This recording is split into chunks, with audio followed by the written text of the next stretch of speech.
Hi అండి అందరికీ. ఎలా ఉన్నారు? ఈరోజు మనం మన వీడియోలో ఒక స్వీట్ రెసిపీ అయిన సుగ్గీలు అంటాం మేము వీటిని. మీరేమంటారో తెలీదు. వాటి కోసం నేను వీడియోలో చూపించిన కప్‌తో నేను ఒక కప్పు పచ్చిశనగ పప్పుని 1 అవర్ నానబెట్టుకొని కుక్కర్‌లో ఒక 4, 5 విజిల్స్ కొంచెం మెత్తగా అయ్యేంత వరకు విజిల్స్ పెట్టుకున్నాననమాట. ప్రెషర్ కుక్ చేసుకున్నా. ఆ పప్పంతా చల్లగా అయిన తర్వాత మిక్సీలో వేసి ఒకసారి బాగా బ్లెండ్ చేసుకుంటే ఇంకా మెత్తగా అయిపోతుంది. దాంట్లోనే ఒక 5, 6 యాలకులేసుకొని బ్లెండ్ చేసుకోండి. యాక్చువల్‌గా అయితే 1 కప్‌కి 1 కప్పు బెల్లము తీసుకోవాలనమాట. 1 కప్ పప్పుకి 1 కప్ బెల్లం. బాగా స్వీట్ తినేవాళ్ళైతే తీసుకోండి. నేనైతే 3/4 కప్పే తీసుకున్నా. ఎందుకంటే మేము మీడియం స్వీట్ తింటాం గాబట్టి.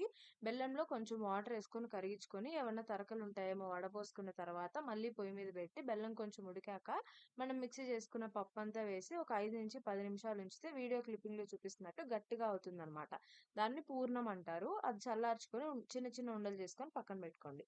ఈలోపు ఒక గిన్నెలో దోస పిండి తీసుకొని దాంట్లో కొంచెం ఉప్పు, పిండి గట్టిగా అనిపిస్తే వాటర్ యాడ్ చేసుకొని వీడియోలో చూపిస్తున్న కన్సిస్టెన్సీలోకి పిండిని తెచ్చుకోండి. ఆ తర్వాత చిన్న చిన్న ఉండలుగా చేసుకున్న చల్లారిన పూర్ణంని పిండిలో డిప్ చేసి బాగా కాగిన ఆయిల్‌లో వేసి డీప్ ఫ్రై చేసుకుంటే ఎంతో టేస్టీగా ఉండే స్వీట్ రెసిపీ అయిన సుగ్గీలు రెడీ అయిపోతాయన్నమాట. ఇవి వినాయక చవితి రోజు మేమైతే వినాయకుడికి నైవేద్యంగా పెడతాము. చాలా చాలా ఇష్టం వినాయకుడికి అని మా మమ్మీ ప్రతి వినాయక చవితికి చేస్తా ఉంటదనమాట. మన ఛానల్‌లో ఇప్పటికే 100+ వీడియోస్ ఉన్నాయి. ఎవరికైనా చూసి నచ్చితే ప్లీజ్ కన్సిడర్ సబ్స్క్రైబింగ్. ఈ వీడియో గనక నచ్చితే please like, share and subscribe.